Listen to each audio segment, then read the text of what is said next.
Hey, everybody, welcome. We've got a special feature of some familiar faces. If you're kind of one of the OGs that have seen us, we're bringing back collabs with different content creators. So I have a Walmart Monopoly fan. No, I'm just kidding. I have Richard, our good friends from Sporting. Richard, how are you? I'm good. Yeah. Last time we were on, we were not.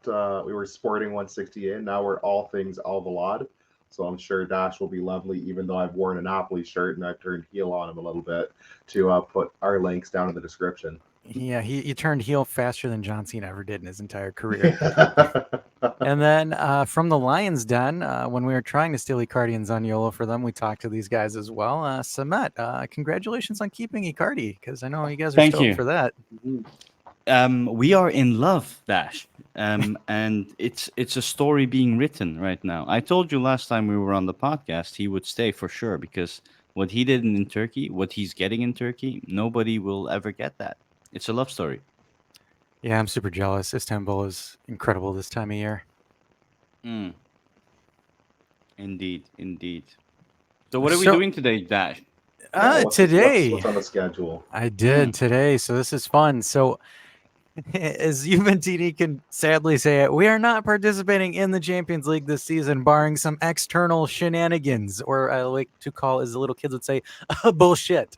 Um, Instead, I decided to bring you guys in because Dave left me alone for the last next week and a half, 2 weeks. So I was like, hey, Champions League draw went out. Let's, we have other viewers that have other teams that they follow. Let's have a little bit of a Champions League preview. Let's talk some groups. Who you think's going to come out of the groups? If you want to dunk on some teams, you can dunk on some teams. Have some friendly banter there. And of course, me and Richard are going to dunk on Galatasaray. No, I'm just kidding. Well, We're not Go going to ahead. do that. well, my team's You're at gonna least got team up. European football.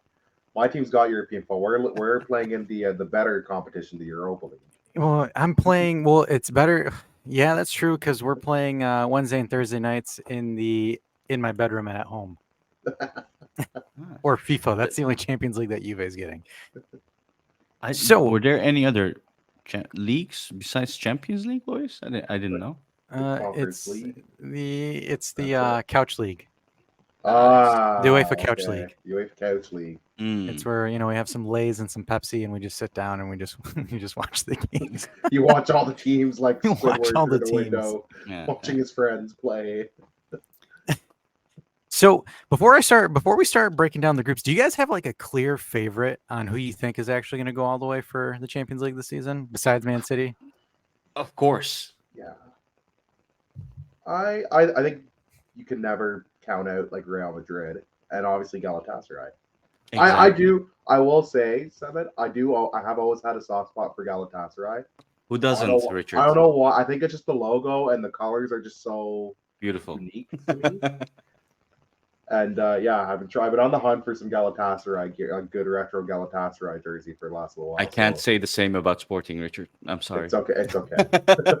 We've been, trust me, the whole time I've been a fan, we have been very mediocre for a good long stretches. It's okay. That's Uh, that's a good thing though. That says yeah, yeah. something about the fans. You know what? It makes you appreciate when you win more. It makes you appreciate it more when you suffer a You little know bit. what's funny? Galatasaray has been through some tough times. Obviously, we're doing pretty well now, but the worse we did, the more fanatic I became.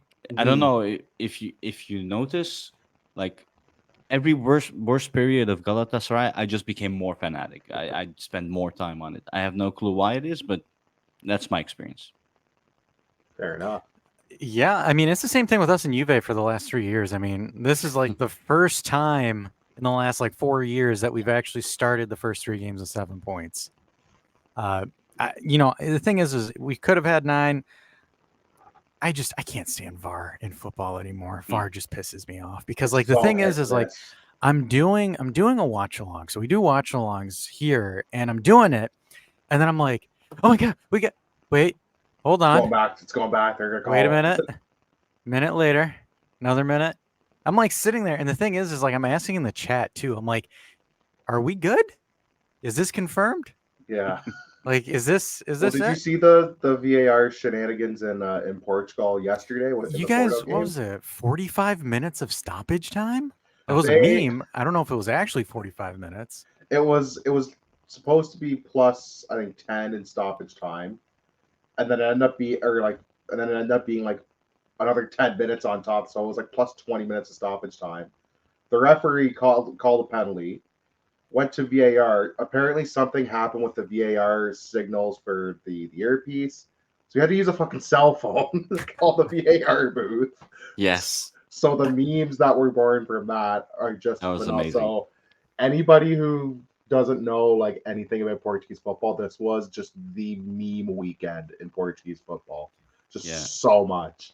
But yeah, I agree. It's so hit and miss, right? Like I want it because I want the right call at the end of the day, but it just takes a little bit of something away. Where you're like, oh, this might get called back? Hang on. So it takes a bit of that initial joy out when you score, when something good happens. Yeah. So do you guys watch the NFL? I know Richard, you do, Yeah, right? a little And bit. I then watch some. a little Do you bit. watch any American football? No. Oh Yeah. no, not at all. So the thing is, But is go like with ahead. American. So the thing is with the so the thing with American football is they do like they review everything, but from what I've seen, like they have a system or it's done quite well actually.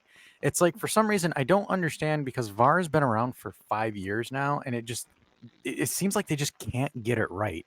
So like I don't know, and the thing is I don't know how true this is, but like in France, I don't know if it's League or a different league, but the second there's a play that's under review, the referee's microphone goes hot. Yeah, it is I've legal. seen There's that. one trialing that. Yeah, Yeah, so that was like amazing. I I like thought it that. was awesome I think it's smart. because like the Hmm. referees like saying I forgot what game it was. I think it was a not game or a lens game, but like the defender's like, "Oh, hey, I didn't hit him." And the referee's like, "I'm reviewing it because it looks like I have prevalent contact in the area. This is what I'm looking at." And the guy's like, and it's kind of funny because you can hear the players argue back with them. But like I would rather have that, cuz like Depends, Dash. It depends on how professional your league is. Because let me put it this way: in the Turkish league, we had outrageous decisions, and it was called to the Turkish Federation that we want to see the recordings of what happened in the VAR, Mhm. and they released it. It was against us, the Galatasaray, because the Turkish Federation, I don't know, every year it's just me against them. We don't win games only; we also win against the refs. But yeah, they're they released some they're undercover recordings. they're undercover Fenerbahce fans. That's And what I Yeah. probably. I think a lot of people could agree with that. But yeah, when you listen to the VAR records, at least in Turkey, it's like, I don't know, it's like a cafeteria. They're like hanging out. It's like, hey, what's up, man? Did you see that? Did you see that hand? Yeah, yeah, yeah. Go check it out. It's like super unprofessional. that's Mhm. It's that's like they're drinking whiskey and scotch and then like chilling. I don't know but how it is in Italy or it's the only difference with scotch, it's Portugal. it's probably an espresso, but Mm, like the thing is, doesn't like for me that frustrates me to be honest with you. Like, you know, people can dunk on Americans as much as they want when it comes to sports, but I think there's one thing that Americans get correctly professionalism. is the officials. Cuz like for example, if Yeah.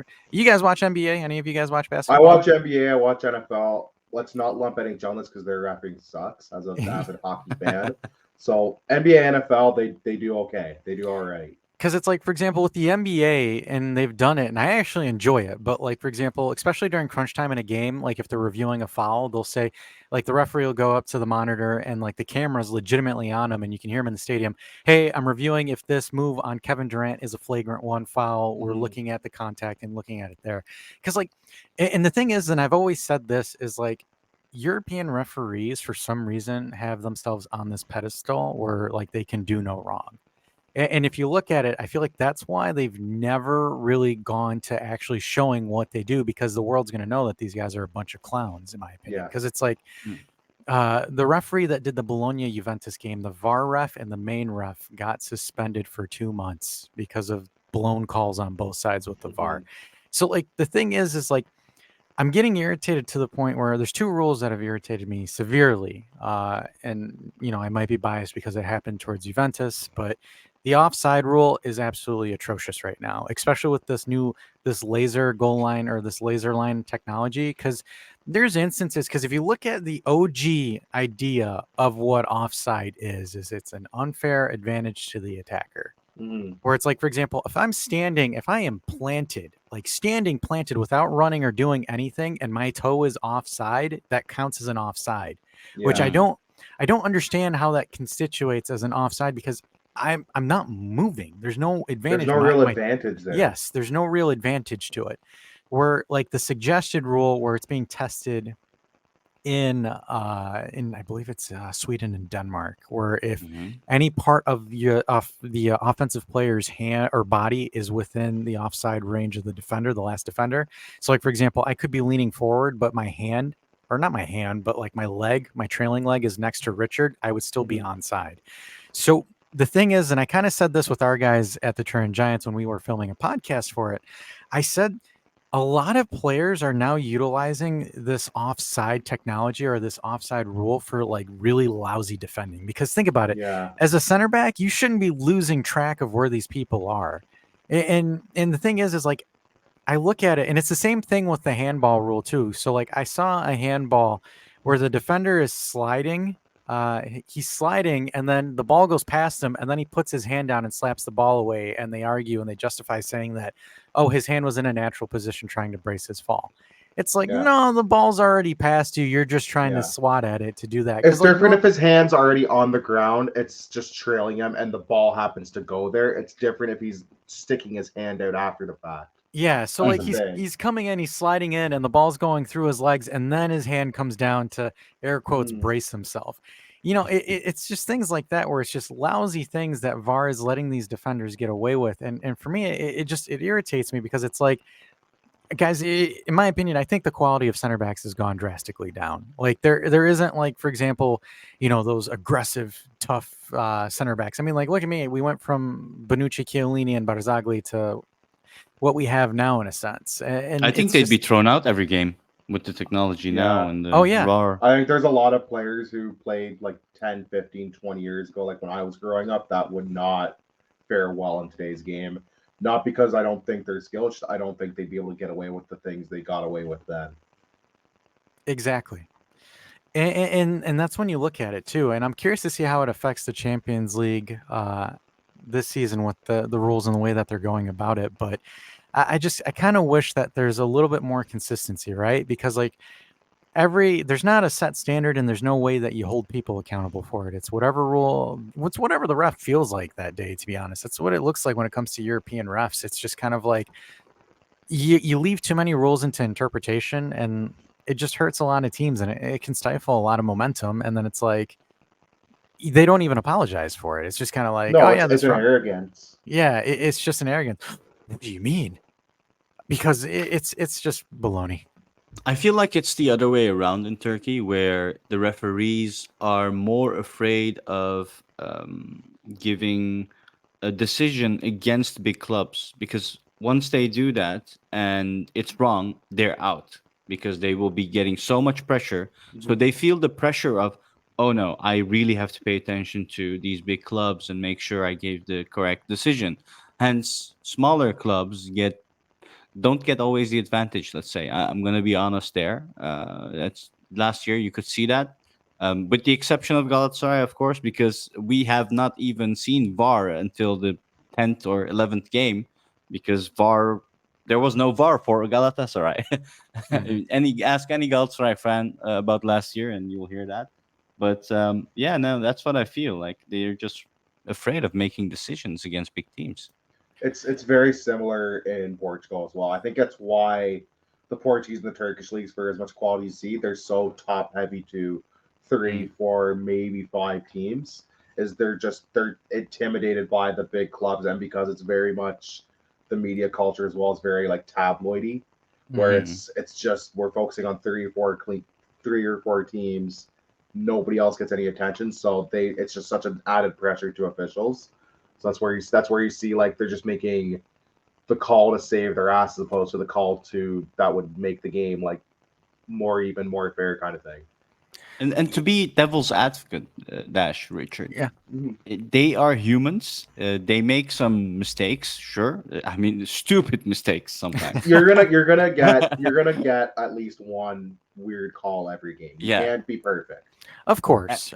I think it's just a matter of accountability, right? Like, for Mhm. example, if let's just, I'm going to be Juve. I'm going to be Juve for right now. So, like, for example, did you guys see the one goal that we got taken away for offside, even though the opposing player was literally on the touch line, but the Yes. camera missed it? They didn't have Yeah. all the cameras active and they missed it. Yeah. The The camera league didn't didn't, pick them up. the league didn't apologize for that. Yeah, Like that's it where you wasn't. gotta say we screwed Yeah. up. Yeah, like there wasn't a we screwed up. It was just, and the thing is like the That's the league. Mediterranean Sea, man. Yeah, it's like it's interesting because Serie A doesn't even say anything. It took Sky Sports to expose them for it, Mm, for them to sit there mm. and be like, "Yeah, you guys didn't have all the like this." Like the thing that surprised me was Sky Sport, like a journalistic camera, had a better angle than the Than the game actual league. once. Wow. Like if you're a league, you're kind of like, hey, we should probably put cameras here and here and here because this is where most of the stuff might actually happen. But they're like, no. And then the irony, and we always joke about it here, is Serie A doesn't even have 1080 pixel cameras. They're 720. Yeah, neither do we. It's okay. So Neither- it's we don't. my hands are up. It's just like, ugh, ugh. I'm gonna start speaking in a British accent at this point. Just be like, "Hey, Mike, can you give me some them 1080 pixels? Give me 4K." I'm pretty sure the Premier League has 4K with the amount of money they rake in. Yeah, They it's are insane. so much money. It's It's unbelievable. so different. Oh, I have a hell. quick fact for you guys, which I just saw, which is interesting. In each of our leagues, you call it Juventus, Galatasaray, or Sporting, we are all placed third going into the international break, right? Yes, Yeah. yes. We could have gone first, but we died yesterday. We could have gone first if the offside rule wasn't baloney, but Yeah. We got kind of burned on a weird offside call too yesterday, funny enough. yeah. Well, it was There's interesting because there's something in the air and the atmosphere. So this did we. weekend. 2 goals So, didn't count, yeah, but luckily we you had another 3. you want to know how funny ours was? So our offside was so Dusan volleys it, goes in, but Rabiot was standing in an offside position, doesn't touch the ball, but apparently from the VAR judge it was that he screwed the apparently keeper. Rabiot obstructed the keeper. But the That's funny what thing, ours was. That's funny exactly what thing, ours was. so it gets funnier. So there's a different camera angle that literally shows the goalkeeper and Dusan practically making eye contact with each other as Dusan hits the ball. And it was just one of those things where I'm sitting there and I'm just kind of like, really? That's what Really? that's what ours was. Was two players were judged to have obstructed the view of the keeper, and I'm like, I don't know. Like it's I hate tough those to calls. tell. I, And I it's, hate those. I'm an I advocate get of it. just get rid of the offside rule. Yeah, I get it. Like I understand the logic behind that call, Yo, but for at the sure. same time, it's just like, oh, you have got to be kidding me. I think what's even more annoying is when the ref blows the whistle after a goal and they say, yeah, 20 seconds ago, there was a foul. Or So there I'm was an not counting offside. the goal. You were a centimeter offside. We think. Yeah. I They think track for back. Semets, yeah, the track back, the foul, because apparently Yeah. they're like, I thought that was stupid because I it's just one of I those don't things. think you should be able to call back a goal within if the foul's been within like 15 seconds. If it's within like 10 seconds or so, maybe 15, I think you're okay. I would Anything say, above that, you shouldn't be able to call it back. look, I would say this. I would say if the foul is a direct, so like for example, if the goal is a direct, I mean like legit direct consequence of a foul, then take that. yes. But like for example, there's instances. So like this happened to us once, of course, to us. But there was a play where we won the ball back on our own area, and then like Milik and I forgot who we were playing against, but their feet clattered in like the initial buildup at the very beginning of the play, and then like 6 to 7 passes later, Juve score. And then all of a sudden it gets called back because of Yeah. the initial foul that Milik committed like 25, 30 seconds ago. And I'm like, guys, are we seriously saying if it wasn't for that foul, it's a goal? And it was a soft foul too. It wasn't even like, a Karate Kid-esque kick or something like that. It's just Milik and him kicked each other as they were going for a loose ball, and it was called as a foul. It's just like, I look at that and I'm like, what kind of referee sits there and says, that makes sense, I'm going to pull that back? Only if there's bad intent, Dash. Yeah. Only. I've right? I've advocated just get rid of offsides, and the people are like, well, you're gonna have guys just sitting in the opposition half. Like, you have 11 guys, they have 11 guys. You can Just put tell- a man on him. Just tell your guys, play better defense. No. Or be better, do better. That'll bring up interesting tactics. I wonder It what would. Pep Guardiola would do with that. Essentially, I'd love to see Mourinho with that. that'd be hilarious. That'd be amazing. like Pep would just tell Holland, just stand on the goalkeeper's line. Just stand on the line the entire game. Just stand there. Stand at the 18-yard box the whole game, and I want to see you move. It's the whole tactic. Just Holland and fuck it. Yeah. Yeah. Mm. that actually there's been questions on Twitter about this. Icardi and Haaland. Like, if you would be able to exchange Icardi for Haaland, and I think 99, no, 100%, they said no. You don't trade out love. Icardi. Nah, he's been really amazing for Ye- Galatasaray. It's just Yeah, it's Hey, insane. Icardi's one of those guys. You show him love and affection, that guy will bring it in for you. yeah. Inter was stupid to do what they did to him. I understand his wife's a pain in the ass, but like A You lot of know, people's wives are a pain in the ass, though. everybody, I was gonna say, if your wife's not a In pain in your football, ass, you're doing it wrong. in football yeah. circles, there's a lot of like spouses that can be very and like parents that are like also ages that can be very challenging to deal with sometimes. Mm, mm. Yeah, no, I didn't expect like the Turkish country didn't expect him to be like that. I mean, you had some pretenses of Icardi when he joined us. He said, "Okay, his wife did this. I don't know how he is, blah blah blah." But he's like literally the opposite. He seems like a family man. He hits the goals, goes home, spends time with his children, works hard, and comes back, scores a few more, and it's since he does travel a lot. Like after a game, right into his private jet, and then somewhere else in the world. It's insane the money these guys have. But I seven know, right? games, 7 goals, 1 assist. So far, so good.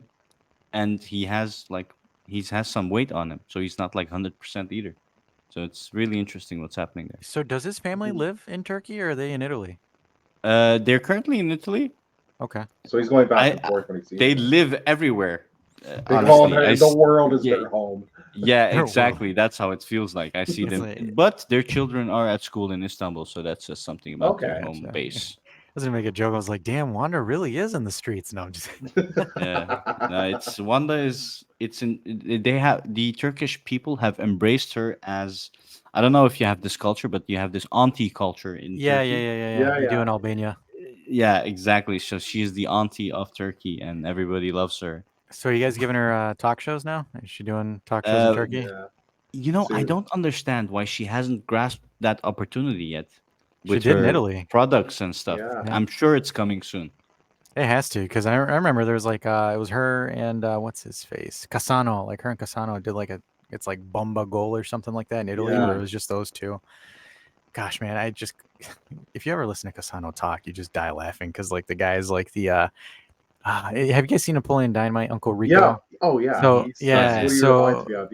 Yeah. Yeah, he Casano is like legitimately the Uncle Rico of football, where he's like, yeah, man, I could have played pro and blah blah blah, and it's like, all right, dude, all right, but alas, I think we need to get into the main course because this was fun. But I think we need to talk about the Mm. Champions League. We got to go over We got a these fun draw. groups, some things that we have here. It was an interesting draw. I think maybe this is because Messi and Ronaldo have officially migrated out of Europe. It's almost kind of like a more competitive Champions League because like back then it was like what your big four, your two Spanish teams in Barcelona, Real Madrid, Bayern Munich, and then you would have like one An underdog English that would come team in. Yeah, an English team that or was an that. underdog. Yeah.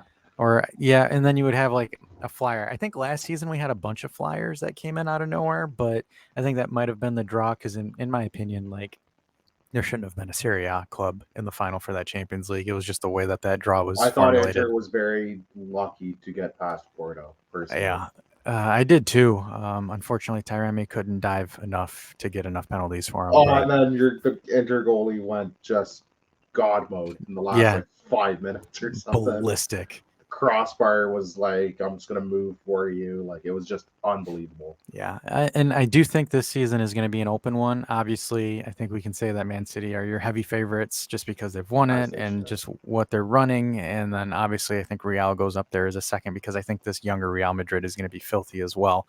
It's But their DNA as well. yes, Real Hmm. is just a Champions it's League club. it's like Sevilla in the Europa League. They just somehow Oh yeah, managed to it's win it. insane. It's Sevilla, what's insane. Sevilla gonna do when they win Europa League and they can't drop back down to Champions League? They just take that out. They just find a way. With the new formats that are coming. That's it. They're just They got probably Ramos, right? Yeah, they just signed They him. stole they stole Ramos out of our hands. Yeah. so. So I've actually it was funny. So Sevilla came into my town and played a friendly, and I actually got to touch the Europa League trophy. They brought it with them. Oh wow, Thing is, nice. How thing did you is, touch it? Oh, it's so they deceptively had a large and stand. heavy. Yeah, they have a stand at the stadium where you can take pictures with it. Hmm. Mm. And it was funny because like I actually had some Sevilla swag that I got because we had Munchies Men on the podcast a couple months ago, and we are just talking about it. So I had to send him a picture and flex on it. It's like, I got to touch a trophy before you guys. But it was funny because I took a picture of it and I sent it in my Juventus group, and I was like, hey, look at that, a Juventino finally touching a European trophy in the first time in like 20 years. And everyone's like, fuck you. And I'm like, ha ha ha. But that thing is large and ridiculously heavy. Still a lot Yeah, quicker yeah, yeah, than yeah. Sporting with our Europe. All one of them. We got the Cup Winners' Cup, and that's it. It's Yeah. just, yeah, it's just unfortunately for us, it's just maybe sometime soon, hopefully. One day maybe. But At the look, UEFA Cup. yeah, Speak. yeah. But so looking at this Group A right now, so we've got Bayern Munich, Copenhagen, Galatasaray, which you're in, and Manchester United. I'm going to open with this and say, please, for the love of God, knock out Man United. That's all I need Yeah, you to do, Summit. I So don't think it's out of the realm of possibility either. If I'm yeah, being honest. so I think a lot of people were I don't know shitting on this group we drew, but honestly, in reality, it's not that bad if you look at all No, the other groups. And considering the situation Man United is in, and like they're in between tactics, it sometimes just shows that they don't know what they're doing. So I think that's a good second strong team to play against. And I always say to my lads on the podcast as well, like it's good we have one monster. That's Bayern. That's just obvious because what do? They You're have no gonna get mercy. one. They just but go here, 28, 29. It doesn't matter. Yeah, They just keep going. They have no they mercy. don't stop. They don't stop. They don't They yeah, don't stop. care.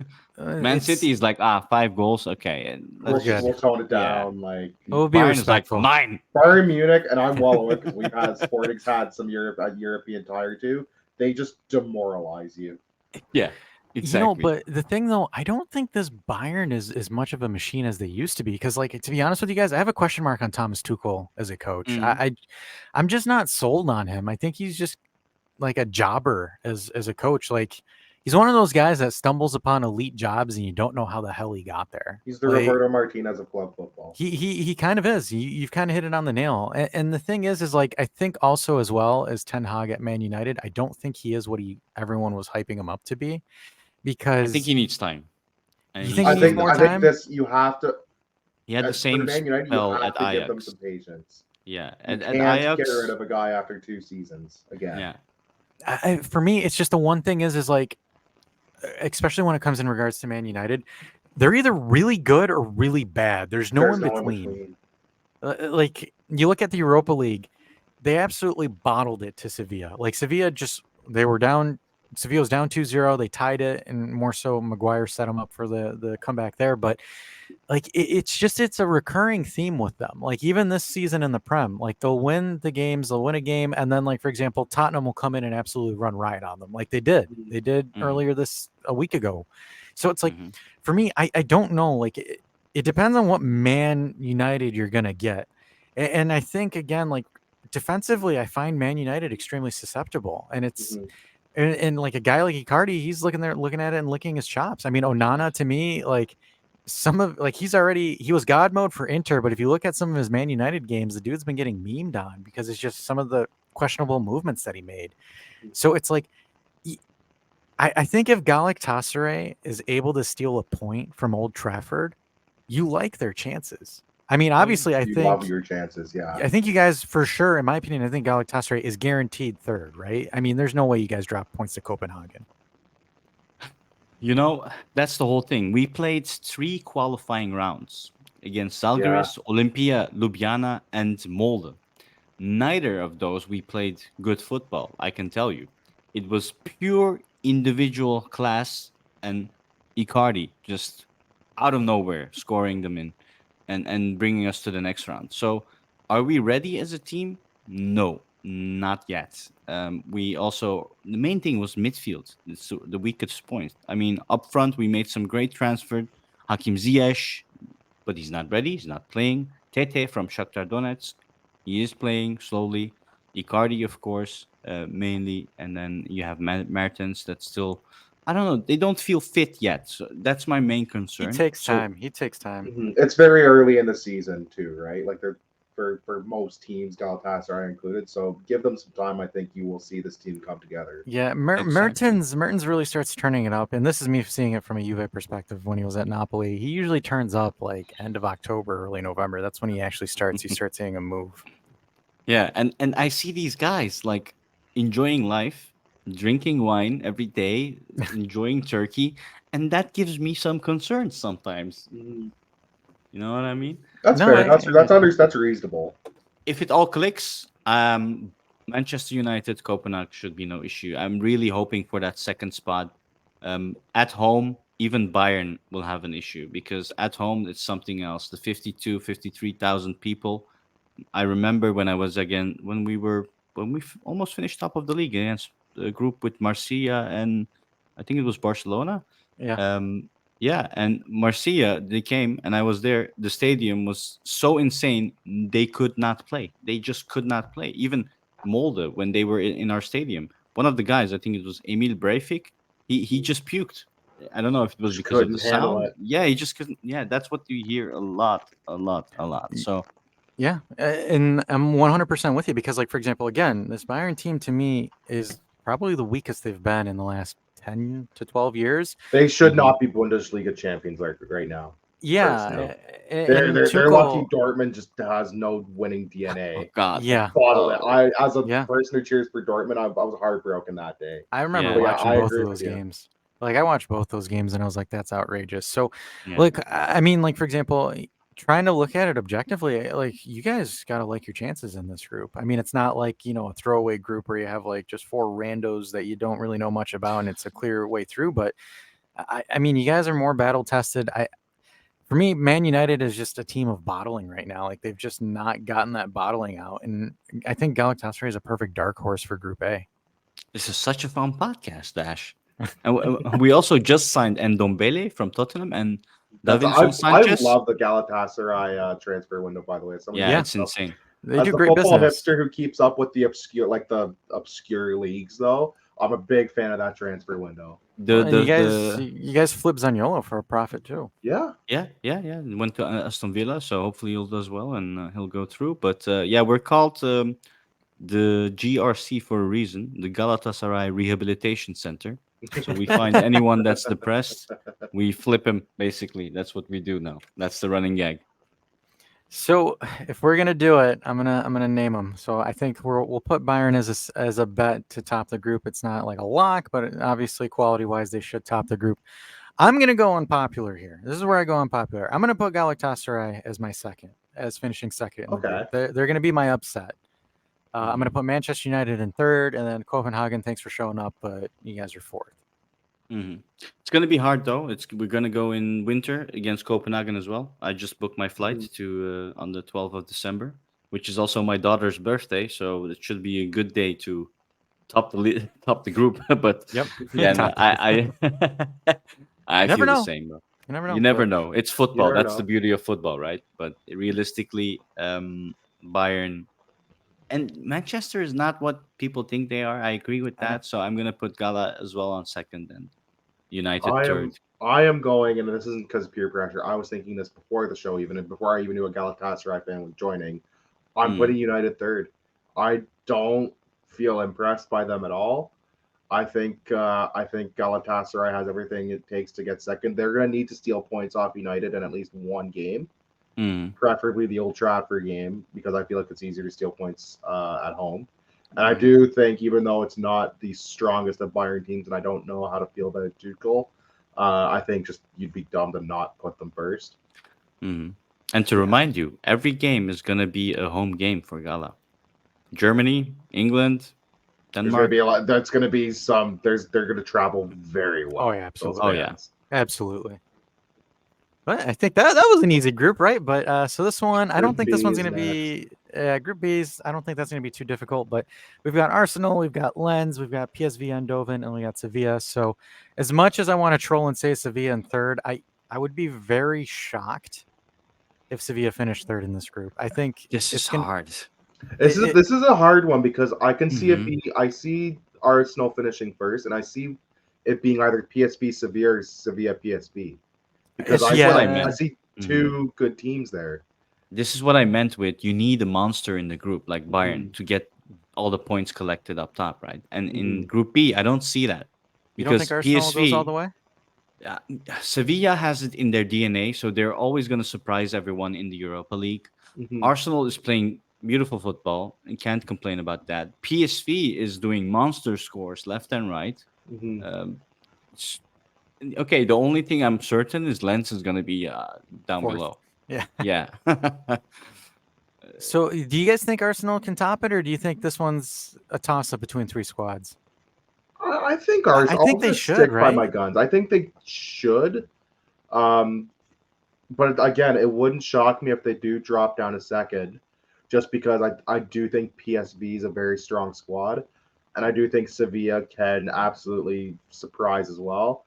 Mhm. But I think it's going to be Arsenal first. I'm going to stick by my Okay. guns, and I think you're going to see one of PSV Sevilla in second, and the other in third. And sorry to any Lens fans that may be Yeah. watching, Mhm. we've just kind of Yeah. disregarded you completely. So quickly on my side, Dash, Yep. what should be is Arsenal first, Sevilla second, PSV third. That's But I 100% with you there. what I feel Yeah. like is going to happen, it's going to be a toss up between the three teams. Like, we're not going to know what's going to happen next. One week it's Mhm. going to be Sevilla, the other one it's going to be Arsenal, the other it's going to be PSV. I'm going to say it's going to be an interesting group to watch for sure. Yeah, and I think it's more so like again, it depends because Sevilla's just a wild card, right? So, but I Mm, would be shocked if Arsenal, especially with the way that they're playing and how they're moving now, that they don't lock it down. But moving on to the Group C here, so this one's going to be another fun slash interesting one. So you have mm, Braga. So our Portuguese friends here know these RIP. guys quite well. Yeah. Real Madrid, Napoli, and Union Berlin. 100% Real Madrid tops this group. Yeah. I don't see any struggles there. I mm-hmm, think the main is going to be between Napoli, Union and Berlin, and Braga. I think Union Berlin has actually gotten some pretty good quality, and they also just signed Leo Bonucci from Juventus to shore up their back line. Napoli, from what I've seen under Rudy Garcia, I have questions about them. They're mm, not dominant like they were under Spalletti, so I just don't see Napoli going on for a run. Yeah. But the question is Union Berlin and Braga are kind of newcomers more so to the competition in a sense because I don't believe Union's not been in the Champions League for a very long time. mm-hmm. So I Braga want the to say, same. This is like the first yeah, time in like 10 or 12 years for Braga. I want to say out of experience, Napoli gets second, and then Union Berlin go third, and Braga go fourth. But me, you guys can chime in on that one. I think Real Madrid at first is just a given. I do think Napoli will probably level out a bit, and you'll probably see them hit some form. I think they're safe bet for second. I'd like to see Braga do well because the Portuguese UEFA coefficient points have just been Mhm. torn to shreds the last couple years. They got such a tough group. Like I think they're gonna finish last. I'm sorry, we just drew with them yesterday, and it's nothing against the team. I think if they were in any other group, they probably would have a better chance of at least nicking third or second. And I think Union Berlin will probably take third and drop back down to Europa League. And fair enough, like they've had the funny football manager FIFA career mode arc of they've come up through all the lower divisions and Yep. then they've done Europa League, Conference League. Now they're in Champions League, so it's a really cool story, Yeah. and it just makes me. It reminds me that with the Super League, we wouldn't have fucking got those stories. We wouldn't Yeah. have No. we wouldn't be able to celebrate Union Berlin. So Yeah. That's true. just Yeah. want to Yeah. point that out. So yeah, I think it's Real Madrid Napoli's group to lose. That being said, like they don't have easy competition. This was the one where I think the race for third will be very intriguing, Interesting. though. Yeah. Yeah. I don't have anything else to say. Richard just hit the nail Everything. on the Gotcha. head. I Yeah, have All my right. exactly. moments. Because All right. for me as a Galatasaray fan, if I saw Braga, I'd be like, that's good. 3 points, six Yeah, points. Mm-hmm. You know, yeah, Yeah. we faced them before, and yeah, and yeah, losers. Cool. yeah. Cool. All right. So moving on to Group D. Again, Richard, don't hate me for this one, but you got It's all good. Benfica. You've got Benfica, Inter, where I shiver every time I hear that. Real Sociedad, and then Austria. It's Red Bull Salzburg, but the Austrian Salzburg, not the Bundesliga one. So I think Yeah, Mm, this one, to be honest with you guys, this one for me is easy. It's a lock between Inter and Benfica for 1 and 2. yeah, I think it's just to be honest with you, I think Real Sociedad has a notch up Salzburg as far as third place, but it's quite interchangeable between Inter and Benfica. But I'm expecting both of those two to go through. I expect both of them to go through, although Benfica's not looked great to start the season as someone who's been following. So I wouldn't put it past them to drop down to third, and probably Salzburg would maybe be my guess to come up. I think Inter should be comfortable in one of those first two spots. Though at the very, I think that's the safest bet. Is they're gonna get out of the group. Offensively, how Inter's been playing, they've scored 8 goals and conceded nothing in the last 3 games. They should win this group. Again, I'm a Juventino, and that's taboo for me complimenting them. But to be honest with you, they should win. I would be shocked if they don't. I'll put them on first place. Inter. Yeah, I'll put them first. I'm happy. I'm more than happy to put them at first. Gotcha. Yeah. And then I'll say it's a toss-up between Benfica and Salzburg. Yeah. Cool. For the second. Alrighty. So Group E, this one's going to be a fun one as well. This one's going to be a scrappier group. You guys are going to probably laugh at my take, but we've got Atletico Madrid, Celtic, whoever likes it pronounced in a certain way, Feyenoord, and Lazio. So for me, I've got Atletico Madrid winning this one, easily topping the group.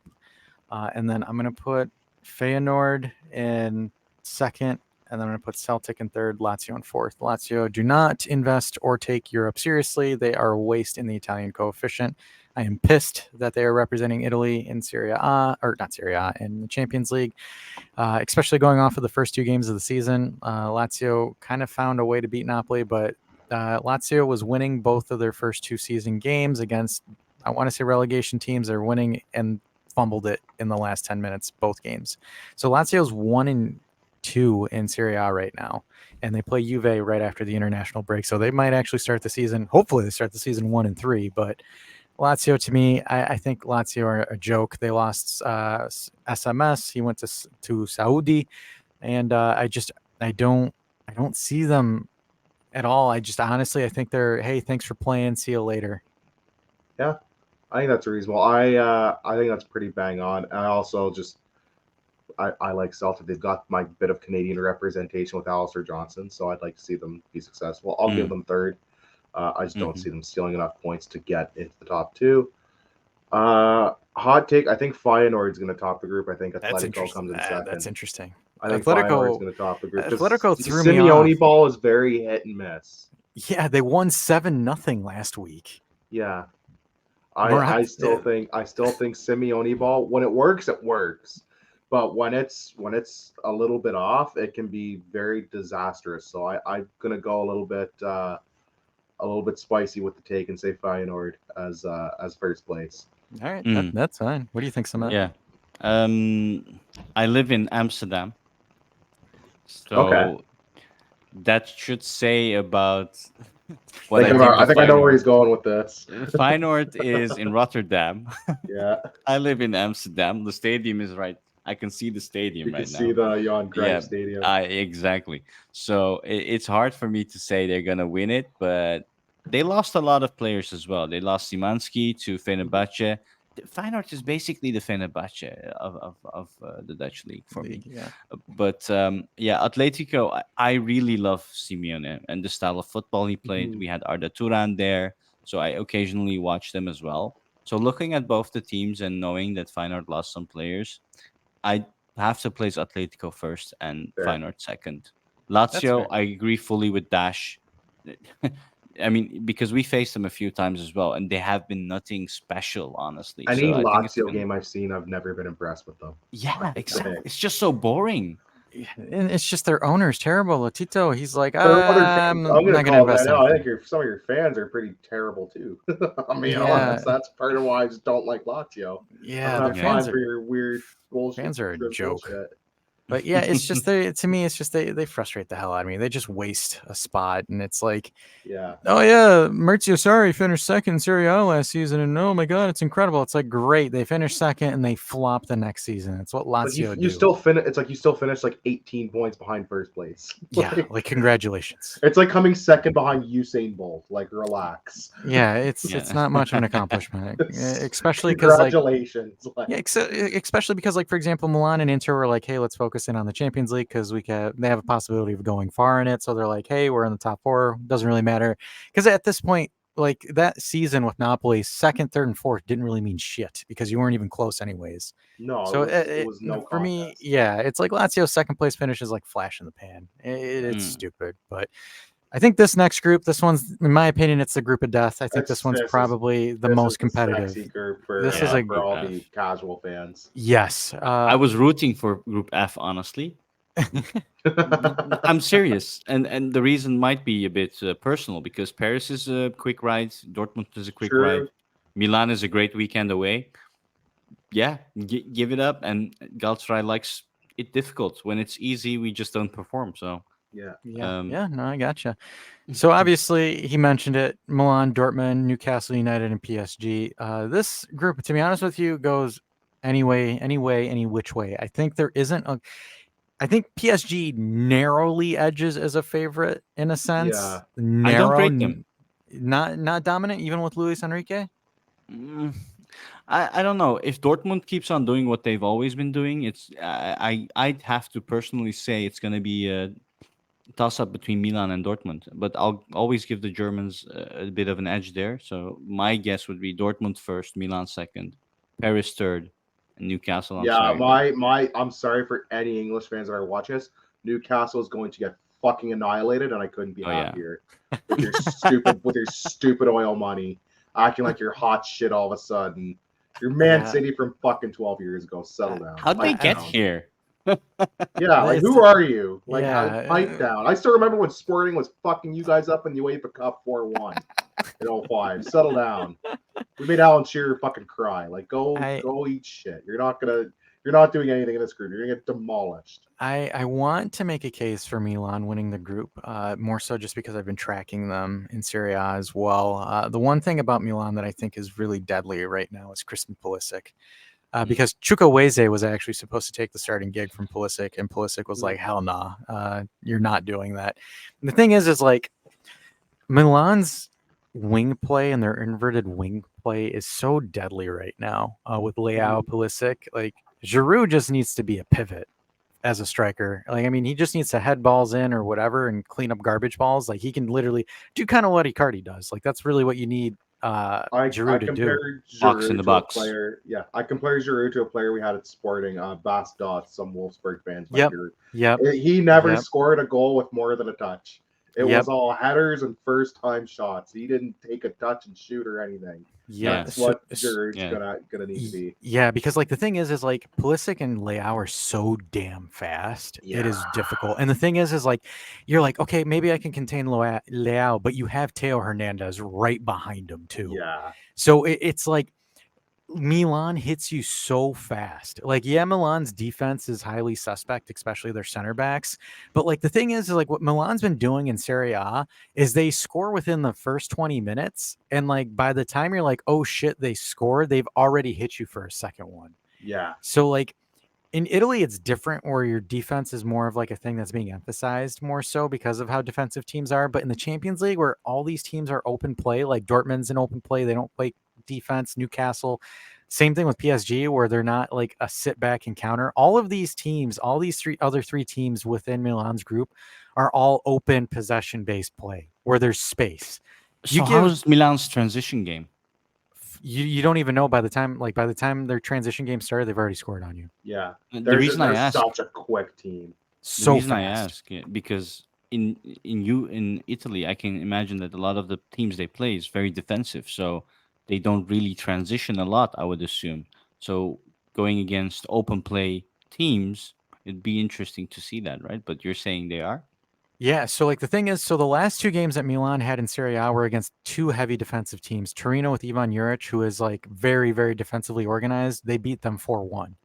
And then Mm. they went to Roma in the Olimpico, went up 2-0, and then went a man down and won 2-1. So they were first half essentially went up 2-0 against Jose Mourinho's Roma, which again is Oh, a very defensive style of football. yeah, they're gonna frustrate you. So Hmm. Milan essentially like they won a foul or they won a penalty in the 9th minute against Roma, and then Leao does like a bicycle kick on the edge of the box. The thing is just what Milan do, which is so damn deadly, is like for example, with Pulisic and Leao just stretching the pitch out, and then Hernandez and Calabria overlapping, both of them there. Then you have big, strong guys like Loftus-Cheek, and then Krunic in the middle of the field. That's, again, your pivots per se, or you can alternate, and Reinders can be your main guy. And then the thing is Milan have better depth as well. So, like, for example, Okafor, Pobega, and Chukwueze.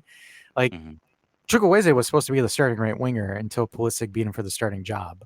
So it's like Milan is fast and furious. They play a 4-3-3, but essentially what Milan do is they bait you in a sense. They bait you in a false sense of security, thinking, oh, hey, they have terrible defense. Let's push them heavy and let's see if their defense makes a mistake. And then you make one bad misplay, and then next thing later, Loftus Cheek or Krunic is playing the ball, or Giroud is playing the ball into Leao or Pulisic. And it's just so fast, so furious. I mean, they've tied Inter. Their offense, they've scored 8 goals already in 3 games. It's the That's same as Inter as absurd. well. So 3 games in Italy, like in Serie A of all things, they've gotten 8 goals in the first 3 games. And 6 of them have been against heavily defensive teams. It's not like, for example, Inter put 4 against Fiorentina, which Fiorentina plays with a high line, very porous in the back. AC Milan did it to Torino and Roma of all teams where they opened up the accounts. So for me, I know, again, Juventino are going to hate me for topping, giving my hats off to them, but you got to call balls and strikes, man. And this Milan team offensively is very, very scary with how fast they do it. So for me, they can look at these porous defenses. I would be shocked if they don't win the group. For me, the real battle is going to be second and third between PSG and Dortmund, because PSG will only go as far as Mbappe takes them. Yeah, yeah. You're on mute. You muted yourself. You muted yourself. Oh, hang on. Nope, in the app, in the StreamYard app. There you No clue go. how that There. I didn't do that. It's okay. Yeah. Anyway, how do you think Milan is gonna go far in this Champions League? It depends on who they play against, right? And if It Pulisic is depends on the healthy, luck of it depends on the luck yeah. of the draw once they're at the groups, I- right? you Like know, they if made a run last year. if Milan plays against Man City, or, like, for example, Man City or Real Madrid, no, I don't No. think so.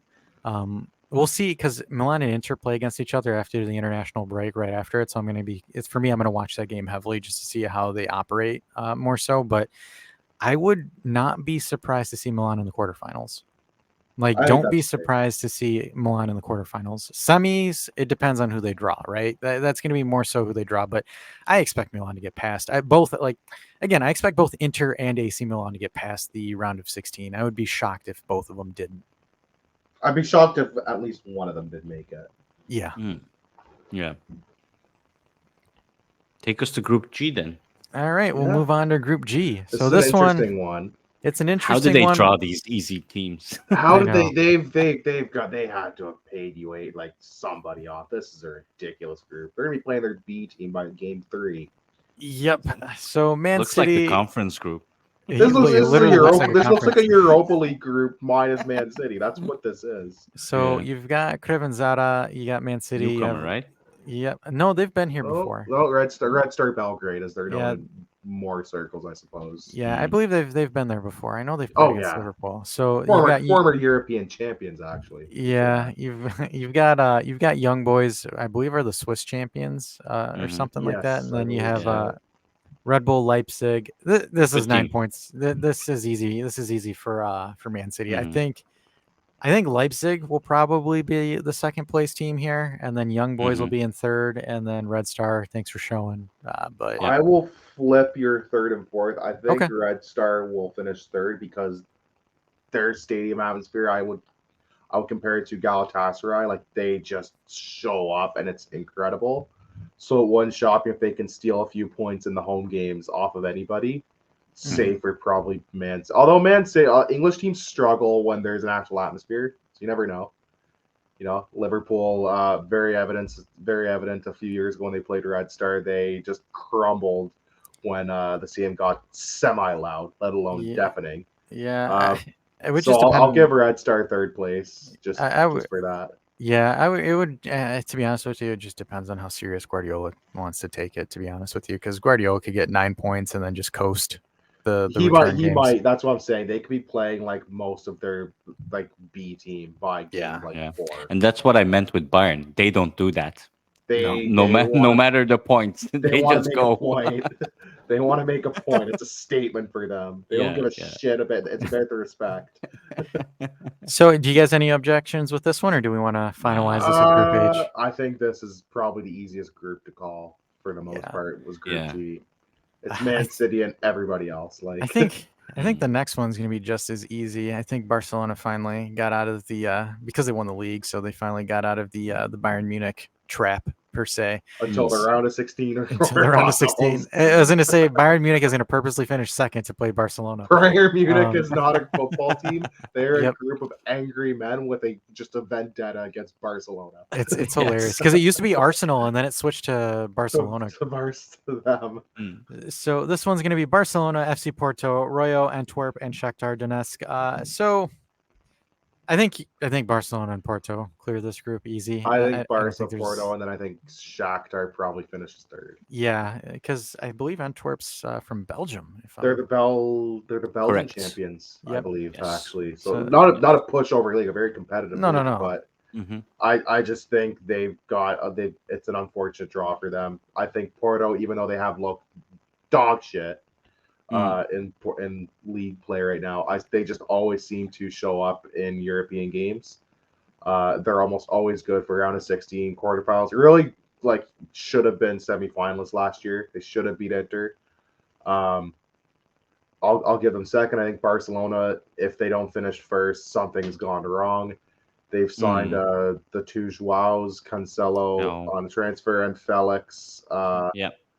the headliner of George Men's FC. If you want to know how we feel about any of George Men's clients, I fuck Joao Felix. yeah, I to be honest with you, I don't in Barcelona, and people can call me crazy for this, but I think their coach Javi hinders Barcelona's potential.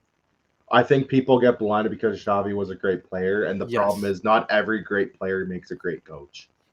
Yeah, I think Yeah. so, and I think Xavi is still kind of trying to live in the tiki taka essentially in a sense where it's like, to Yeah, be honest with you, with the squad that they had last season, they should have not let Inter do what Inter did to them in the new camp. yeah. Like that for me is like, and like yeah, they won La Liga, but to be honest with you, like towards the stretch, I think Real Madrid was like, hey, let's see if we can push this chain. Because here's the thing. If there's a title race in La Liga and they're in the Champions League semifinals, Real Madrid will throw La Liga out just at a shot at going Yeah. for the Champions League final.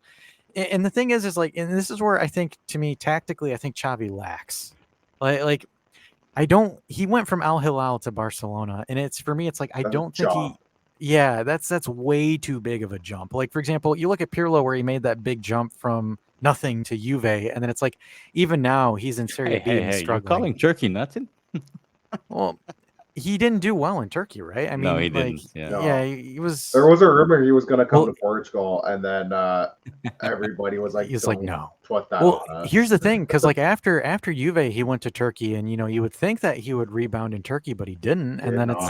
No. and then he's in Sampdoria, and Sampdoria hasn't won a game at all yet in Serie B. No. So it's like Great player, but not a It's good not, coach. and that's the thing. Like, not every great player. Like, I think Messi, Ronaldo, for example, great players. I don't think either of them would make a good coach Oh, absolutely not. because No. they're both just wired different. Like, a great player is just wired differently than your Yeah. average player. Yeah, A fun fact about Pirlo when you said that, a player actually had an interview in Turkey and he was like mentioning how the Italians, that's what he said, were smoking in the dressing room right after the That game. would It's like, not shock me. yeah. That would it's not like shock me the one bit. normalest thing ever. I think it was, yeah. Because like the thing is like you look at it like I think the only really like and he wasn't really much of a superstar, but like the only like superstar player that transitioned into being a good coach was Ancelotti. Like Ancelotti was part of like a really good Milan side as well when he was a player. Yeah, But like Conte wasn't the greatest midfielder. He was a great midfielder for Juve, but like not, like a Xavi level. he wasn't And like a streets are never gonna forget yes. player. And Yeah, that's the exactly. difference. And the same thing with Allegri. Like Allegri, who's Juve's current coach, was like a decent defensive midfielder, decent center back.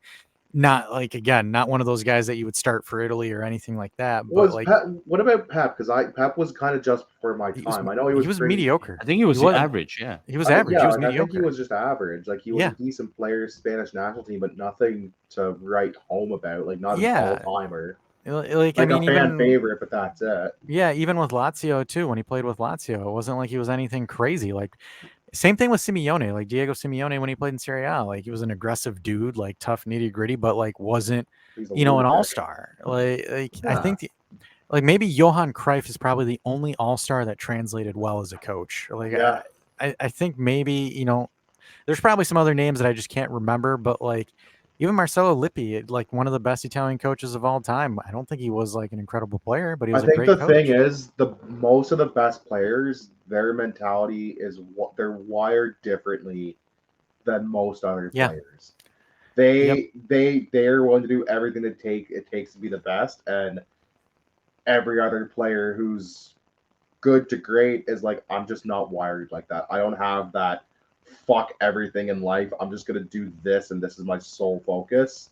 I feel like that's why most of the great players lack as coaches. They don't understand, hey, some people have fucking lives outside of football. Yeah, and it's like more so that they're so focused on their own individual growth, they forget, like for example, they forget how to really build the people around them, right? Because it's like Mm. when you look at like some of the best coaches, like the best coaches that when they played, they were like a cam or a center defensive midfielder or a center back or a Mm-hmm. goalkeeper because it's like especially as a CDM or a cam, it's your job to make the guys around you shine, right? Mm-hmm. Like if you're a number 10 or if you're a number 6, like for example, if I'm and in real life I play as a cam. So like for me what I'm doing, I'm looking how do I maximize the most output out of my wingers that play on my left and right? How do I get my striker in the best position? Cuz like for example, it's a habit for me is like whenever I'm playing and I give a pass and my striker doesn't hit the shot well or doesn't do this well, as we're transitioning, I go up to him like, "Hey, was that too high? Was that too low? Talk to me. What do I need to do to get Mm-hmm. to you?" So like when you look at coaches, and it's the same thing with goalkeepers. Like goalkeepers dictate and they orchestrate the back line and the defense. Which again, it's you're making. Hey, I need you to be here because this is what helps with your qualities. This is what helps with Mm-hmm. your attributes. So like you would think that Xavi is a great coach because of the position that he plays, but in my opinion, I think Iniesta is more of the conductor than Xavi was. I always thought Iniesta higher than Xavi when I was a fan, when I was watching those teams growing up. Yeah, I'm I curious just to see always him as a found I was coach. always more wowed by Iniesta than anything Xavi did. Yeah, I'm very Mhm. curious to see how Iniesta does as a coach than, like, for example, Xavi does. Because to me, Xavi, He's in Japan, right? yeah, he's I Iniesta, think he's in yeah, Japan or Korea, but Yeah. Japan. uh, for me, it's like even like when Xavi was interviewed as a player, I felt like he was just like the biggest Messi simp ever. Like every sentence he would say was just, "Oh, Messi this, Messi that," and it's like Iniesta never to me never really was like that kind of guy. Like Iniesta was very quiet. He was yeah, very almost inconspicuous. You almost didn't hear from him ever. yeah, like whenever you'd hear Xavi talk, it was just like Messi's the greatest of all time, and it's like, okay, great, but can we talk about this? Mm. Well, let's talk about you. Like it's great to But know. being a I want to hear great about you. coach doesn't only mean tactics, tiki taka, you go here, you go there. It's all like I Yeah, know it's also a lot about man management. It's It's about yep, personality, dealing with going to that, yeah, personalities. personality wise as well. Some personalities are just not fit to be a coach. Okay, maybe they can do coaching, but they won't be successful as some others that have that Mhm, personality trait that can yep, really push people into zones and improve themselves, mhm. and eh, that's what you need. And that was yeah, one of the biggest things for Fatih Terim, for example, who won the UEFA Cup with Galatasaray in 2000. Man management, just having that Yeah. attention to each of the people and making sure and they strive. and Yeah. and I think and I think right now actively, I think the coach that does that the best is Carlo Ancelotti. Because like for Yeah. example, have you seen Vinicius before Ancelotti came back to Madrid, and you look at Vinicius now? It's night and day. It's Y- a different yeah, player. because like Zidane was like that, he's like the French Conte, like, hey, here's my Hmm. tactic, let's go. Like Zidane's intense, right? Where it's Hmm. like Yeah. Ancelotti's like the kind of dog, the dude that I said the dog, he's the kind of dog that sits there and smokes that, but like he's the kind of dude that He's sits and much smokes a more like cigar. calm, cool, and Yeah, collected almost. because Not that Zidane's not a not cool like a cool that. dude, Yeah, but I of think course. Ancelotti understands players more, understands personalities, and Hmm. understands how to handle different situations that might arise Yeah. on and off the field. And I think, and to be honest with you, we wouldn't have gotten the dominant Ronaldo that we got from 15 to 18 if it wasn't for Ancelotti. Because, like, Mourinho, I think Mourinho was way too strict on that team that it hurt that team. Where it's like, for Yeah, example, it's the same thing with Zidane. It's like Zidane coming back the second time when Zidane actually had to build the team from scratch instead of running what was Ancelotti's thing there. Hmm. yeah, It's like, and that's why I always think that Carlo Ancelotti is like the Brazilian whisperer in a sense, because it's like Ancelotti somehow just makes Brazilian players a lot better when he's there. Because it's like Kaká at Milan as well, yeah. and then it's like Kaká, with Vinicius, Cafu, Dida, he Cafu. loved those guys. Yep. So like that's why I understand, because I believe he's accepted the Brazilian national team gig after the season with Real Madrid. So he's going to Brazil. So he's He's going for the to Brazil for the Copa national for the World America, Cup, Copa Copa America, and the America, World Cup. and obviously the World Cup in our neck of the woods. So yeah, so like I think, to be honest with you, like I'll say this is my hot take. If Neymar played under Carlo Ancelotti, I think Neymar would be one of the best players of all time. I think Neymar would have had at least one Ballon d'Or. Yeah, if he played under Ancelotti instead of going wherever, like I mean PSG or Real Madrid and whatnot, or PSG and Barcelona, I think if Neymar actually played under Carlo Ancelotti, I think Ancelotti would have probably found a way through, because like you think about it, Vinicius was on that trajectory too, like kind of similar to the Neymar trajectory. A lot of sauce, just couldn't consistently put it. Where Yeah, it's All his like, wingers strive though, right? great highlight reel. Neymar's a great highlight reel player, but he when I look at the fundamentals, when I look at the game as a whole, he doesn't do much for me. He's all flash, no substance. yeah. So There's gonna be I've some always, Brazilians that are gonna come for my fucking neck after I this, know. probably. I, when you say he was all flash, I'm just thinking not as he used to be, because I just think He's toned about it. He has his toned it down. Santos times. Oh my God, his Santos times. Uh, Watching Brazilian league at that time, it's just so much fun. Just so much fun. I saw. Do you always see the comparisons like Twitter and TikTok? It's like Uh-huh. Ronaldinho or Neymar. I'm like, if you're saying anything other than Ronaldinho, you're fucking wrong. I'm sorry. Yeah. Yep. Ronaldinho. If there's no Neymar without Ronaldinho, and Yeah. Ronaldinho has a World Cup and a Ballon d'Or to back it up. So yeah, 100%, 100% there. But I think we've wrapped it pretty much up, huh, guys? yes, I we mean, got unless our there's any predictions. any other fun topics you guys want to wrap this up on. We're doing Europa League predictions. No, I'm just kidding. That's what I was expecting, though. We Yeah, can Uh, do that. We can do that. We can come back and do yeah, that. we can do maybe another maybe one. shortly about Sporting. Like, Yeah. what do you think, Richard? Will Sporting go out of the groups? They should. They got Atlanta, who I think Mm-hmm. they should beat. We It's a hard got team, though. it's a It hard is. team, but I reckon we can. I reckon we have the quality to beat them. We have what is our fucking Europa League group? We have the Sturm Polish I'll pull champions, it up. Sturm, and we have the Polish and champions. Rakau. Yeah, I think they should, at very minimum, be getting second place. yeah. I think right now they have a team where they could very easily finish first. Depends on Atlanta how they do. Mm-hmm. I'd like to avoid the playoff ideally because we could get a killer. We'll get Sevilla if they drop down and we're in second, knowing our luck. And then it's like, wow, this was a fun run. Let's just focus on domestic tournaments from Yeah. that point on. They look a lot better than they did last season. This time last season, we're like season's done already. Like we were 4 games Yeah. of the season, we're like we're done. Like we had lost like our best player, Mateus Nunes, who's just transferred to Man City now. Mhm. We had gotten killed by Porto in like the third game of the season. We had dropped points in the first game against Braga. It was just disastrous. And then we had that group with Tottenham, Marseille, and whoever the hell else is in that group. I don't even remember Mhm. that we snatched defeat from the jaws of victory. Yeah. You know, Um, so when I'm looking at this, I think your three teams when you're looking at the groups, it's going to be Liverpool. I'm going to say Mourinho's Roma now that they've got Lukaku, yeah, and then the other one I like is, West Ham right yeah, now. There's I been was some about to say it. racism with Big. them. I heard about Lukaku. Huh? Yeah, it was a bunch of Milan fans making animal chants as he was being Stupid subbed shit. in. Why? Stupid Why stuff does that there. only happen in Italy?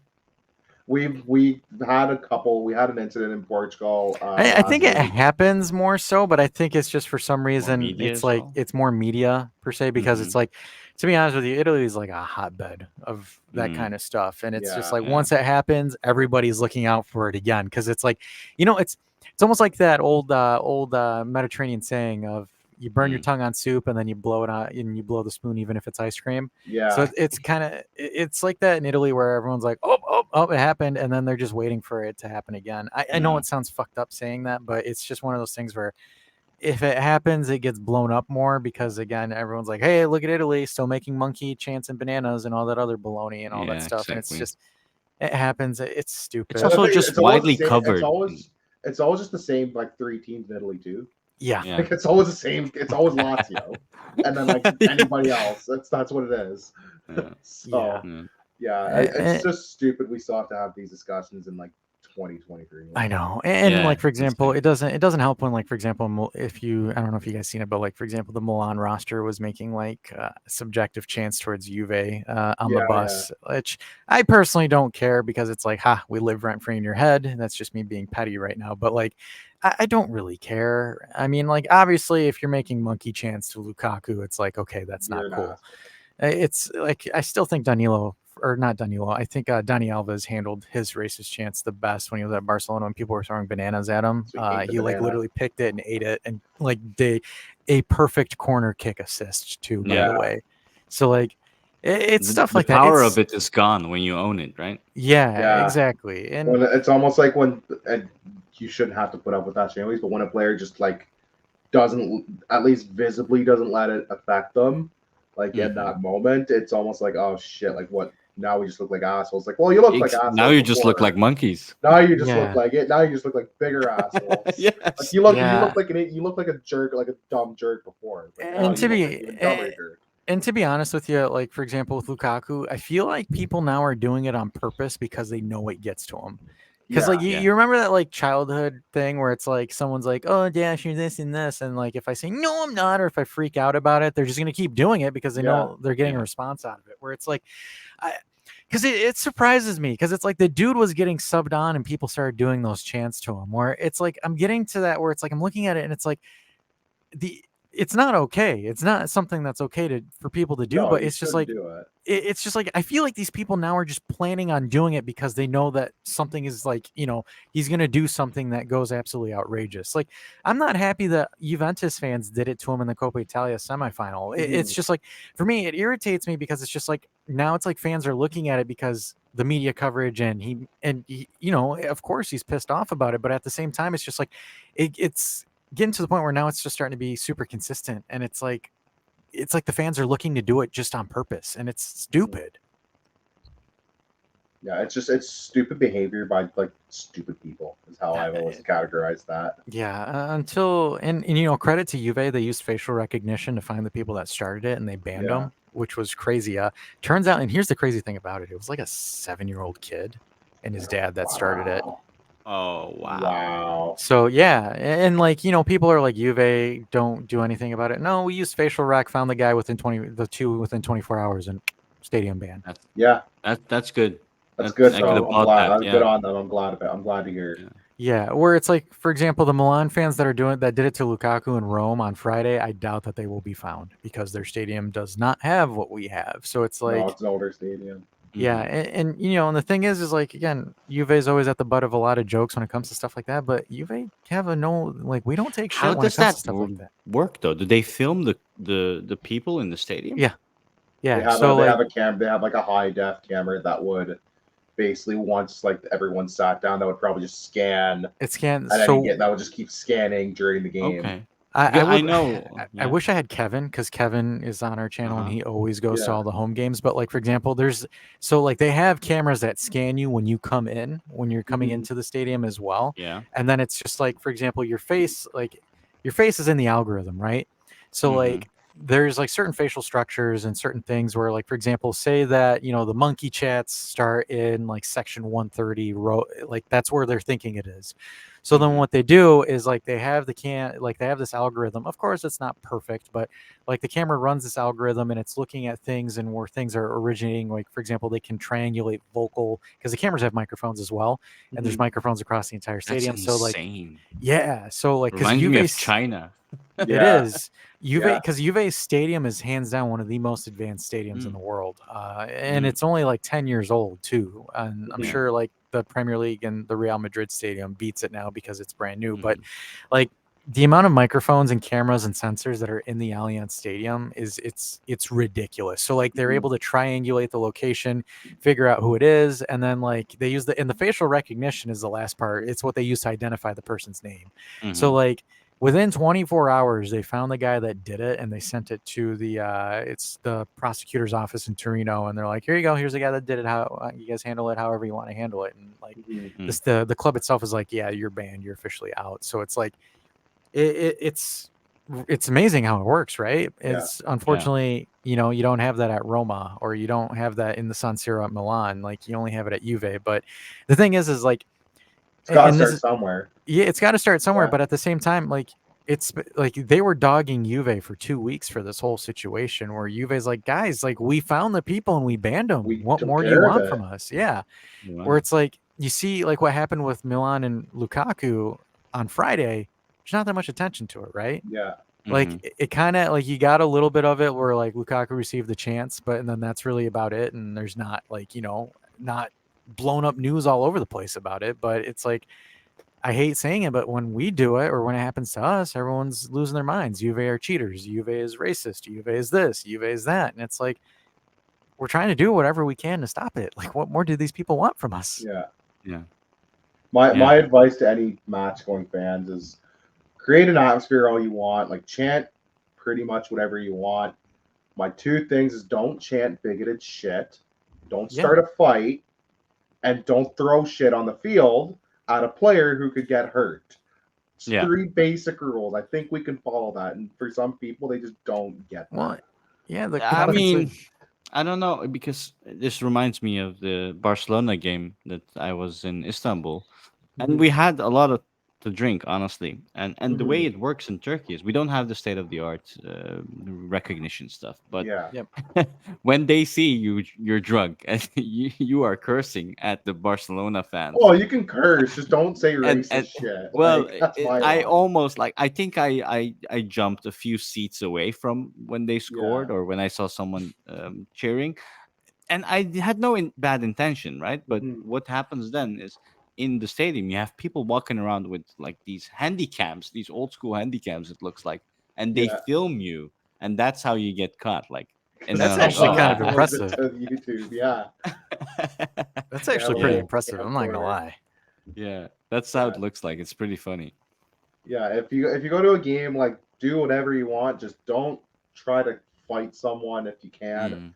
Don't chant bigoted shit, and for the love of God, like don't throw something in the stands or at the Yeah, pitch. and if you're visiting, be respectful. Don't overly cheer too much. Yeah. Yeah. You know, it was funny Yeah. when we played Empoli on Sunday. You could actually hear the Juve Curva or the Ultras over the Empoli home supporters. Like I was listening to it and I was like calling it the play-by-play on Juve YouTube. curva? They say curva? They say Yeah, Curva. the We have Curva it's Sud. Curva. It's Curva in Portugal as well. We have Yeah, the Curva Sul. it's funny Wait, because that in Albanian, that's Curva Albanian, means right? I Yes. believe it means so. bitch in Albanian. Yeah. What else does it mean though? It means the curve The for the curve, like Oh, stadium. the I had no clue. I was like, why did you? Okay, now I get it. yeah, Yeah, you know, it's like it's the a curve. It's like for us, it's in sporting. It was the Curva Sul, which was yeah, the Hmm. southern curve of the stadium, where all at the time all of our ultra groups were sitting there. Now yep, they're all splintered off, and there's just a lot Ah, of issues with that. But that's what it yeah. is yeah. like the Okay. curve, a specific curve of the stadium, because Yeah. most stadiums are bold, right? So Yeah, Yeah. and Yeah. Yeah. it's always funny saying that as like an Albanian because it's like for me, I know that it's a swear word in Albanian, but yeah, like in Italy, it's not. it's So Yeah. I not don't. in First thing I had Portuguese in mind. either. Yeah, so it's like I always say it like because it's like it's almost the same. Like when you say it in Italian, it's almost the same way as the swear word in Albanian. So it's like Hmm. curva. Like curva is like Same in legit. Portuguese. Yeah. Yeah, so it's like you're listening to it and it's just like I know what it is, but at the same time, it sounds It's weird. And not then when that. yeah, it's like when I say it too, and it's like, especially when I'm talking to another Albanian, when I'm talking about the ultras, like I should probably just say the ultras, but like instinctively, because all of like the Juve ultras sit in the Curva Sud. That's what they're Yeah. called, the Curva The Sud, and it's like, Kurvas. Hmm. yeah, so it's like I'm sitting here in Albanian. It's like this. It's Some funny bitches. because if I translate it, it's like the Southern bitches, but It's um, not. it's not. So it's always funny. It's it's the beauty of Europe, right? Because you always got languages. Like for example, I don't know if you guys ever watched the Top Gear episode of where they went to Albania, and it's a vehicle. It's like cars, right? Mhm. And like in Albanian, car means gentleman sausage. So it's like you can't say it's Oh, exactly okay. right. So you have an automobile TV show in the country, and they're talking about cars, but in the actual language itself, it doesn't mean It the means vehicle, something right? drastically different. So it's funny because like one of the guys was making it as a joke as at their cafe, and he's like, If I say that my car is enormous," and he's like, you don't want to say that You around don't here. want to say that. So it's fun, like stuff like that's always fun. It's just like the different cultures and different things like that. It's one of the beauties of Europe because like you can end up saying something really stupid without even knowing it. Yeah. All right, I think we've got everything covered. Yeah. I think we gave you a little bit of a Europa League preview. I mean, we gave the Sporting Group preview, and I think we gave the teams that we think are dangerous right now. It's just always tough to do a predictions for the Europa League because you don't know who drops.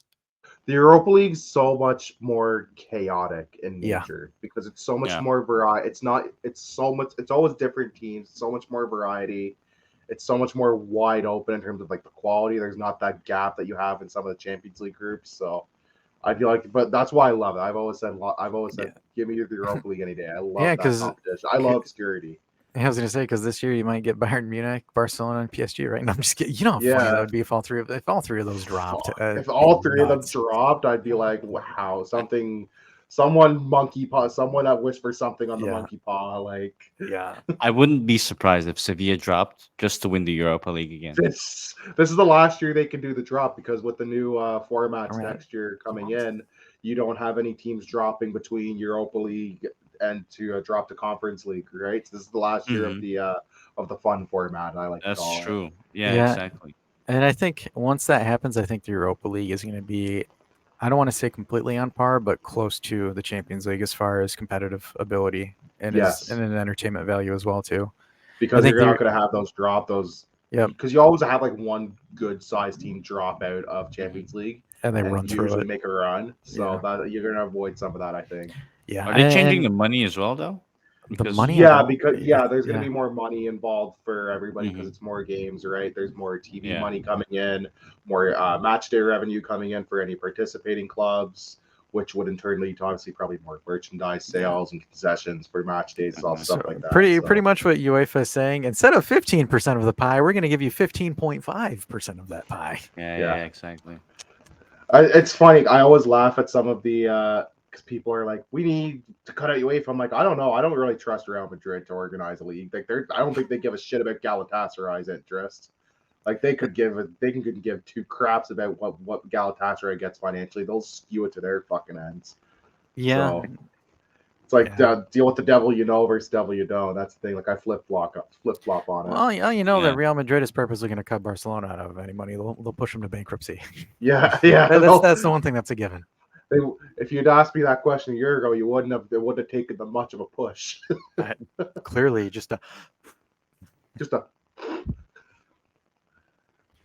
but I think we've covered it all. We've had our PSAs of don't be an ass at the stadium, be yeah. respectful, and we gave Hmm. our Champions League preview again, guys. Thanks, man. It was a quick turnaround, so kudos to you guys for being able. Because like honestly, I was like Oh, no talking about it problem. with Dave on like Thursday or Friday. I'm like, hey, do you think we can get those guys around because those guys are fun and everybody likes them? So again, Yeah, it's a you can holiday. It's a catch. holiday here in Canada too. It's Labor Day here, so Yeah, I have the day off. I'm getting paid to sit at home. yeah, and I don't want to keep you too late tonight because it's like It's all 11:30 where good. you're at too. So It it's is. It's all right. I'm driving to Leipzig tomorrow. It's 5 a.m. wake up, so for work. Okay, Okay. yeah, it's like, oh, come on. But again, you can see Richard at All Things Alvade. Again, they cover sporting. It is a sporting channel. They're fun guys. We've collabed with them, so we've got some videos in the past with them as well. Cement, you've got a full-on posse too that we had. I think it was like 3 or 4 of your guys with me and Dave the last time we did it with you guys. So you Mhm. guys are awesome. The Lions Den Galactasare podcast. Again, if you guys want to follow what's going on in Turkey, great listen as well. And then, of course, we'll pull them back over here again as well because we love these guys and they love hanging out with us. At least I think. I enjoy. I always have a good time. Say until they end the call and they're like, "Man, these fucking Juventus guys, man, especially that Dash." Piece of shit. I know. Yeah. It's like you never have an Albanian in your podcast. He's always going to do something sketchy. But anyways, guys, make sure you like, subscribe, do the old housekeeping things, and we will catch you in on the next one later. Peace.